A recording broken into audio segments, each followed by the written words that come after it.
जय Hind and hello guys, स्वागत है आपका आपके अपने यूट्यूब चैनल ज्ञानदेह होस्ट में। एंड इस वीडियो के अंदर आपको बताने वाला हूं UP triple SC forest guard भर्ती 2026 ऑनलाइन फॉर्म के बारे में कि कैसे आपको 708 पोस्ट का फॉर्म फिलअप करना है। गाइज इस वैकेंसी के फॉर्म आप लोग 30 जून से लेकर के 20 जुलाई 2026 तक भर पाएंगे। एंड इसमें अप्लाई करने के लिए सभी कैटेगरी कैंडिडेट को मात्र 25 रुपये फीस पे करनी है। इसके अलावा 12वीं पास कैंडिडेट अप्लाई कर सकते हैं। एंड गाइज 12वीं के साथ में आपने ये जो यूपी ट्रिपल एससी पीईटी यानी कि प्रीलिमिनरी एलिजिबिलिटी टेस्ट 2025 हुआ था वो क्वालिफाई किया हो, आपके पास उसका स्कोर कार्ड होना चाहिए। अगर आपने एग्जाम दिया है फिर चाहे आपके नंबर कितने भी क्यों ना हो आप इसमें अप्लाई कर सकते हैं। और उसके बाद में एक शॉर्टलिस्टेड कैंडिडेट की लिस्ट बनेगी। अगर आपका नाम लिस्ट में आ जाता है तो गाइज फिर आपका मेन एग्जाम के लिए एडमिट कार्ड आएगा और आपको मेन एग्जाम देने के बाद में आपकी जॉब मिल जाएगी। यानी कि बिना पीईटी के आप अप्लाई नहीं कर पाएंगे, फिर चाहे आप यूपी से क्यों ना हो, फिर चाहे आपके पास 12वीं भी क्यों ना हो।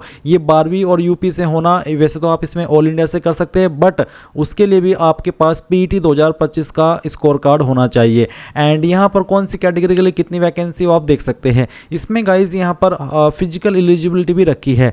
अगर आप मेल है तो आपकी हाइट 168 सेंटीमीटर होनी चाहिए जनरल ओबीसी एससी कैंडिडेट के लिए। और अगर आप बाकी कैटेगरी से आते हैं जैसे कि एसटी उनके लिए 160 सेंटीमीटर हाइट रखी गई है। बाकी की सभी जानकारी आप यहाँ पर जान लेंगे। अगर आप इसमें अप्लाई करने के लिए एलिजिबल है सभी जानकारी जानने के बाद तो इंपॉर्टेंट लिंक के सेक्शन से अप्लाई ऑनलाइन लिंक ओपन करेंगे। इसके बाद गाइज आप यहां पर देखेंगे कि आपके सामने कुछ इस तरह का इंटरफेस आ जाएगा। तो यहां पर आप देख सकते हैं जिसकी फॉर्म फिल करने की स्टार्ट डेट 30 जून 2026 है और फॉर्म भरने की लास्ट डेट 20 जुलाई 2026 है। यही आपकी फॉरेस्ट गार्ड की वैकेंसी है जिसका एडवर्टाइजमेंट नंबर 12 एग्जाम/2026 है। तो इसके सामने आप अप्लाई के ऊपर क्लिक करेंगे।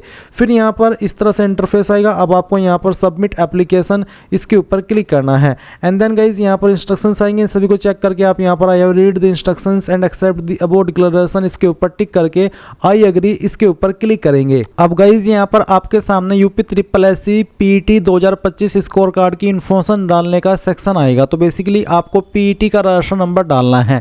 आप जैसे ही यहाँ पर पीईटी रजिस्टर नंबर डाल करके गेट ओटीपी के ऊपर क्लिक करेंगे तो जो आपने फ़ोन नंबर रजिस्टर किया था पीईटी का फॉर्म भरते समय उसके ऊपर एक ओटीपी जाएगा। वो ओटीपी आप यहाँ पर डालेंगे और वेरिफिकेशन कोड डाल करके क्लिक है टू प्रोसीड के ऊपर क्लिक करेंगे। अगर गाइज जब आप यहाँ पर रजिस्टर नंबर डाल रहे तो आ रहा है कि registration process is not started yet, तो इसका मतलब ये हुआ कि आप यहाँ पर गलत पीईटी रजिस्टर नंबर डाल रहे हैं, आप किसी और फॉर्म का डाल रहे होंगे। क्योंकि अगर आप सही नंबर डालेंगे और आपने पीईटी 2025 दिया है, आपके पास स्कोर कार्ड है, तो आपके सामने इस तरह का जो एरर है वो नहीं आएगा। इसलिए मैं आपको सजेस्ट कर रहा हूँ कि आप अपना जो इसमें रजिस्टर नंबर डालें वो आप या तो पीईटी के एडमिट कार्ड से देखें या फिर पीईटी का जो स्कोर कार्ड है उससे देखें, या फिर कहीं पर आपको 100% सियोरिटी है कि मैंने यहाँ पर लिखा था वहाँ से देखें। अन्यथा आपके सामने वो एरर आ सकता है। क्योंकि ऐसे ही मेरे पास प्रीवियस वीडियो में इस तरह की कंप्लेन आई है कि सर प्रोसेस आ रहा है कि स्टार्ट नहीं हुआ, तो मैंने ये चीज़ आपको पहले ही क्लियर कर दी है। तो आप यहाँ पर ये सब डालेंगे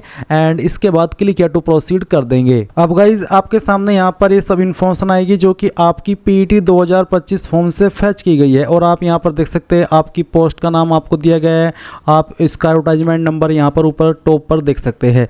तो आप इस जानकारी को यहाँ पर स्क्रॉल करते हुए नीचे की तरफ आएंगे और एक आयु सीमा से छूट संबंधित सवाल है। इसमें सभी कैंडिडेट को नो करना है क्योंकि गाइज ये एक स्पेशल ऑर्डर के तहत अगर आपको छूट चाहिए होती है तब आप इसमें यस कर सकते हैं।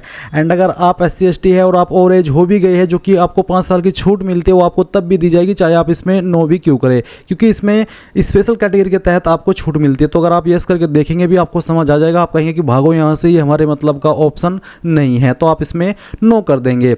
इसके बाद सवाल है कि are you a research scholar of the Uttar Pradesh chief minister fellowship programme. अगर आप इसके एक रिसर्च स्कॉलर है तो इसमें यस कर देना, नहीं तो आप यहाँ पर भी नो ही कर देंगे। इसके बाद आपके सामने बेसिक एकेडमिक डिटेल आएगी और फिर नीचे यहाँ पर होगी डिटेल्स ऑफ एसेंशियल क्वालिफिकेशन, जिसमें कि आपको आपकी जो मेन क्वालिफिकेशन है वो बतानी है। जैसे कि यहाँ पर बोला है कि माध्यमिक शिक्षा परिषद उत्तर प्रदेश की इंटरमीडिएट परीक्षा या सरकार द्वारा उसके समकक्ष मान्यता प्राप्त की कोई परीक्षा उत्तीर्ण की हो, यानी कि 12वीं या फिर डिप्लोमा। तो आप एक्वर्ड में यस कर देना कि हाँ मेरे पास ये क्वालिफिकेशन है। उसके बाद में आपको 12वीं का बोर्ड नेम यहाँ पर बताना है, चाहे जो भी आपका बोर्ड है। वैसे ऊपर भी आपने भर रखी होगी आपकी 12वीं की इन्फॉर्मेशन, बट ये आपसे अलग वे में ली जा रही है। फिर आपको बताना कि किस साल के अंदर आपने आपकी 12वीं पास की है। और उसके बाद में बताना है आपका सर्टिफिकेट नंबर या फिर 12वीं का रोल नंबर। इसके बाद में आपका जो 12वीं का सर्टिफिकेट है, जो मार्कशीट है, वो कब इशू हुई है वो आपको डेट सेलेक्ट करनी होगी।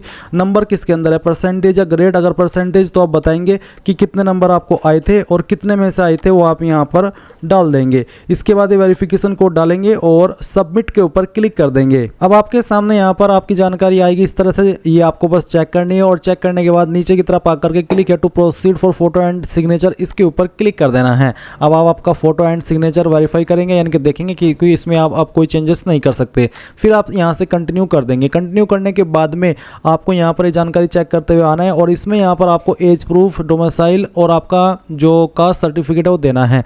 डोमिसाइल देना अनिवार्य नहीं है किसी भी कैटेगरी कैंडिडेट के लिए, अगर है तो दे दीजिए, नहीं है तो कोई वैसी वाली बात नहीं है। और जो एज प्रूफ है उसमें आप 10th का सर्टिफिकेट देंगे, तो आपको बताएंगे कि आपका जो 10वीं का सर्टिफिकेट है वो कौन से बोर्ड के द्वारा जारी हुआ है।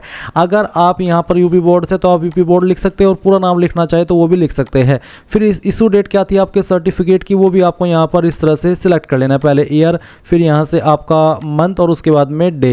एंड देन गाइज यहाँ पर जो भी सर्टिफिकेट नंबर है आपका 10वीं का वो आप डालेंगे और अपडेट के ऊपर क्लिक करके अपडेट कर देंगे। इसके बाद आपके सामने यहाँ पर आएगा इसी प्रकार से डोमिसाइल। तो डोमिसाइल का मैंने बता दिया है तो दे दीजिए, नहीं तो आप इसको खाली छोड़ सकते हैं। और कास्ट सर्टिफिकेट SC/ST OBC को देना अनिवार्य है, तो इसमें आपको कास्ट सर्टिफिकेट कुछ इस तरह का देखने को मिलेगा जैसे कि आप वीडियो में देख सकते हैं। इसमें यहाँ पर गाइज आपको यहाँ पर नीचे की तरफ आएंगे, देखेंगे सक्षम अधिकारी के बाद में लिखा तहसीलदार, यानी कि इसको जो जारी किया है वो किया है तहसीलदार ने। तो इसिंग अथॉरिटी में आपको आपका सर्टिफिकेट देखना है और सक्षम अधिकारी के बाद में जो भी पोस्ट लिखी है वो यहाँ पर लिख देनी है। किस डेट में जारी हुआ है वो डेट आपको जारी दिनांक के सामने देखने को मिल जाएगी, वो डेट आप यहाँ पर इसमें सेलेक्ट कर लेंगे।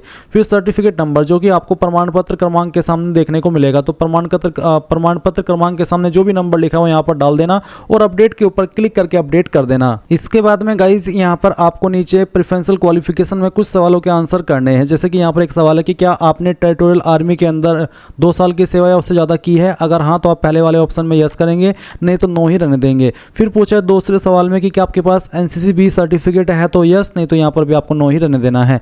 तीसरा सवाल है कि क्या आपके पास सर्टिफिकेट है कंप्यूटर एप्लीकेशन का जो कि रिकॉग्नाइज्ड हो सेंटर या स्टेट गवर्नमेंट के द्वारा, या फिर कोई ऐसी क्वालिफिकेशन जो कि कंप्यूटर से रिलेटेड हो, अगर हाँ तो यस, नहीं तो आप नो करेंगे।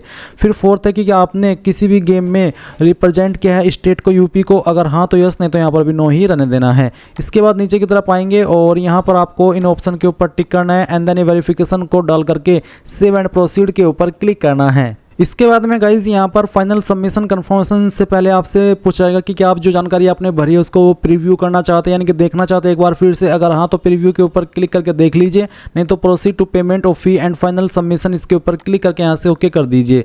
फिर आपको पेमेंट देखने को मिलेगा, क्लिक है टू पे, इसके ऊपर क्लिक कीजिए, ओके कीजिए।